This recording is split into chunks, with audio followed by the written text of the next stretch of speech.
Layers are the building blocks of any image in Photoshop, so it's important to understand what layers are and why to use them, which we'll cover in this video. If you're following along, open this layered image from the downloadable practice files for this tutorial.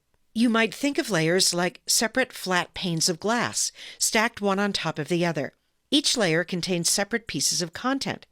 To get a sense of how layers are constructed, let's take a look at this Layers panel.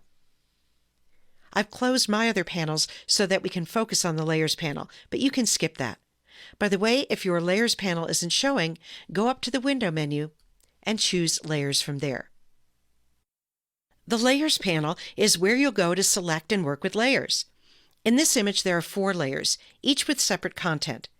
If you click the eye icon to the left of a layer, you can toggle the visibility of that layer off and on.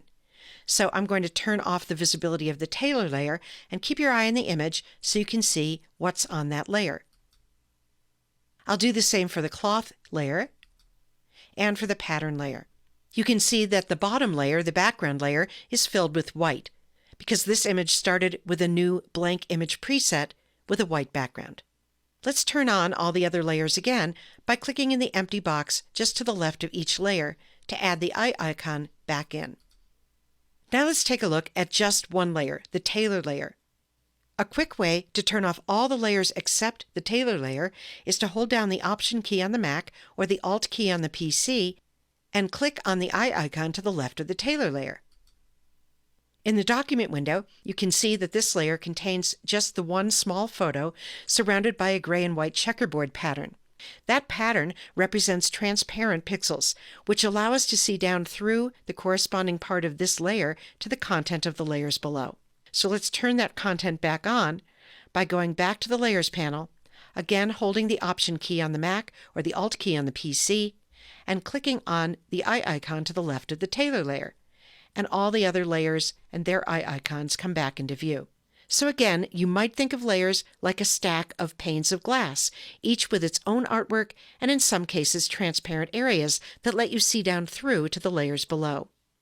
The biggest benefit of having items on separate layers like this is that you'll be able to edit pieces of an image independently without affecting the rest of the image. Follow along with this example to see what I mean. Let's say that you wanted to edit or move just the small photo of the cloth being cut. To do that, you'd have to select the layer that contains that photo. Go to the Layers panel and click on the cloth layer, just to the right of the layer name. Now that the cloth layer is selected, any editing you do will affect only that layer. For example, go to the Tools panel and select the Move tool, and then click on the cloth photo and drag, and only that photo moves, because only that layer is selected.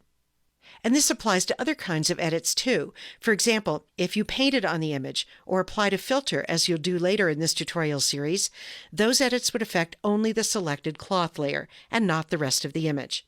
By the way, there are some editing activities like moving layers that you can do to more than one layer at a time. And to do that, you need to select more than one layer. Over in the Layers panel, we already have the cloth layer selected. If you don't, click on that layer. To select the tailor layer too, hold down the Command key on a Mac or the Control key on a PC and click on the tailor layer. With both layers selected, you can click and drag either of those photos and they'll move together. Now here's a bonus tip. With the Move tool selected, take a look at its options bar and you'll see this option, Auto Select Layer, is checked. With that option checked, clicking anywhere in the image will automatically select the top layer at that location that contains content. For example, watch the Layers panel as I click over here on the pattern photo, and you'll see that the pattern layer was automatically selected for you in the Layers panel. Sometimes that's really useful, but sometimes it can cause you to inadvertently select a layer that you didn't mean to. To avoid that, you can uncheck Auto Select Layer in the Move tool options bar, and instead select layers manually by clicking on them in the Layers panel, as we did in this tutorial. So to recap, being able to work with selected pieces of content independently is the biggest benefit of using layers. There's lots more to learn about layers, so stay tuned for the rest of this tutorial.